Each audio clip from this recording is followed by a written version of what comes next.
لله رب العالمين وبه نستعين رب زدنی علما رب زدنی علما رب زدنی علما۔ ناظرین السلام علیکم ورحمۃ اللہ وبرکاتہ۔ آج کی کلاس میں ہم لوگ انشاءاللہ تنوین اور نون ساکن کے قاعدے یہ سیکھیں گے۔ پچھلی کلاس میں ہم نے بتایا تھا کہ دو زبر دو زیر دو پیش کو تنوین کہتے ہیں، اور جس نون کے اوپر جزم ہوتا ہے اس کو نون ساکن کہتے ہیں۔ تنوین اور نون ساکن کی آواز ایک جیسی ہوتی ہے۔ اب ہمیں غور کرنا ہے، تنوین اور نون ساکن کی آواز ایک جیسی ہوتی ہے، جیسے ہم لوگوں نے مثال پڑھا تھا کہ بن بادو زبر بن، اسی طرح سے بن با نون زبر بن، تو یہ نون ساکن ہے اور یہ تنوین ہے، دونوں کی آواز ایک جیسی ہو رہی تھی۔ ہم لوگوں نے یہ پہلے پڑھ لیا ہے۔ اب جب تنوین اور نون ساکن کی آواز ایک جیسی ہوتی ہے تو اور دوسری چیز اس میں غور کرنے کی ہے کہ تنوین اور نون ساکن کی آواز جب آپ نکالیں گے تو ناک کی طرف اس کی آواز جاتی ہے، بن بن، تو دیکھیے تنوین اور نون ساکن دونوں کی آواز ناک کی طرف جاتی ہے۔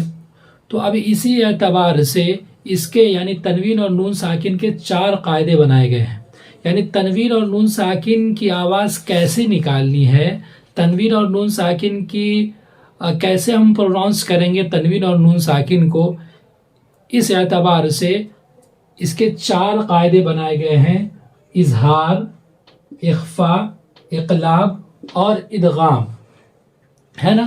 تنوین اور نون ساکن کے 4 قاعدے ہیں، یہ ذہن میں رکھیے گا: اظہار، اخفا، اقلاب اور ادغام۔ اب ہم ایک ایک کر کے انشاءاللہ سارے قاعدے بتائیں گے۔ آج ہم لوگ کو قاعدہ نمبر 1 یعنی اظہار یہ پڑھنا ہے۔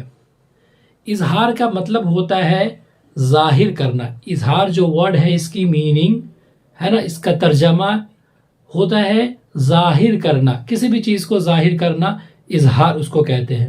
اب یہاں پر تجوید میں کیا ظاہر کرنا ہے، تو تنوین اور نون ساکن کی آواز کو ظاہر کرنا ہے، ٹھیک ہے۔ جیسا کہ ہم نے بتایا کہ تنوین اور نون ساکن کی آواز کیسے نکالی جائے گی، تو 4 قاعدے ہیں۔ نمبر 1 ہے اظہار، یعنی تنوین اور نون ساکن کی آواز کو ظاہر کر کے نکالنا ہے۔ کب قاعدہ دیکھتے ہیں۔ قاعدے سے پہلے ہمیں کچھ لیٹر ہے جنہیں حروف حلقی کہا جاتا ہے، یعنی جو حروف حلق سے نکلتے ہیں۔ مخرج والے لیسن میں ہم نے بتایا تھا، تو حلق سے نکلنے والے حروف کو حروف حلقی کہتے ہیں، اور وہ 6 ہیں: حمزہ، ہا، عین، حا، غین اور خا۔ یہ 6 حروف ہیں، ان کو حروف حلقی کہتے ہیں۔ یہ ذہن میں رکھیں گے کہ حروف حلقی 6 ہیں: حمزہ، ہا، عین، حا، غین، خا۔ اب ان کو ذہن میں رکھتے ہوئے ہم قاعدے پر غور کریں گے کہ جب تنوین یا نون ساکن کے بعد حروف حلقی میں سے کوئی حرف آ جائے، ہے نا، تو نون کی آواز کو ظاہر کر کے بغیر غنہ کے، ہے نا، ظاہر کر کے بغیر غنہ کے جلدی پڑھیں گے۔ پھر سے دیکھیے،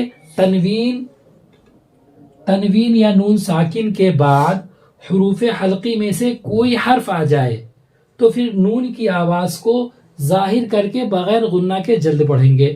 اب ایک کنفیوژن میں دور کر دوں کہ میں کہہ رہا ہوں نون کی آواز کو، اور تنوین نہیں بول رہا ہوں میں، چونکہ رول یہ دونوں کا ہے، تو غور کریے گا کہ تنوین اور نون ساکن کی آواز سیم ہے، اس لیے میں صرف نون ساکن بول رہا ہوں کہ نون کی آواز کو، چونکہ تنوین میں بھی نون کی آواز ہوتی ہے، تو اس اعتبار سے نون کی آواز کو ظاہر کرنا ہے نا۔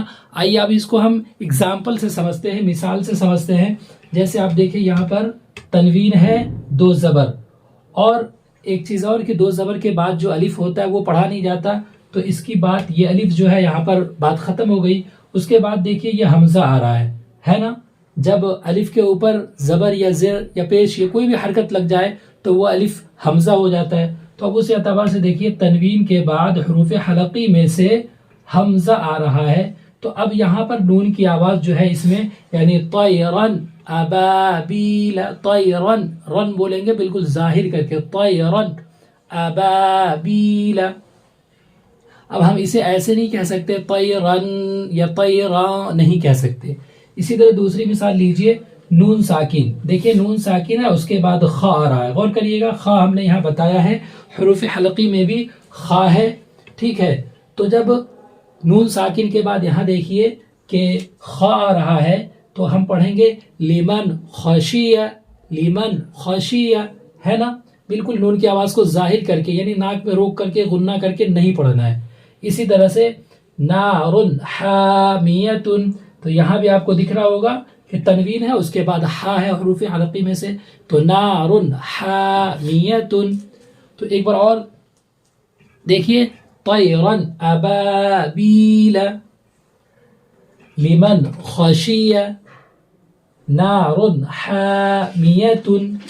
تو اسی طرح سے ہم غور کریں گے پورے قرآن میں کہیں بھی تنوین ہو یا نون ساکن ہو، ٹھیک ہے، اور اس کے بعد یہ حروف حلقی جو 6 لیٹر ہیں ان میں سے کوئی بھی آ جائے تو وہاں پر نون کی آواز کو ہمیں ظاہر کر کے پڑھنا ہے، بالکل غنہ نہیں کرنا ہے، آواز کو ناک میں روکنی نہیں ہے. ٹھیک ہے، تو انشاءاللہ ان چیزوں کو ذہن میں رکھ کر کے پڑھیے گا تو بہت آسانی ہوگی. آج ہم لوگ صرف اظہار پڑھے ہیں، انشاءاللہ اگلی ویڈیو میں اخفا پڑھاؤں گا. اسی طرح سے سارے قاعدے آپ کے سامنے آئیں گے. جی السلام علیکم ورحمۃ اللہ وبرکاتہ.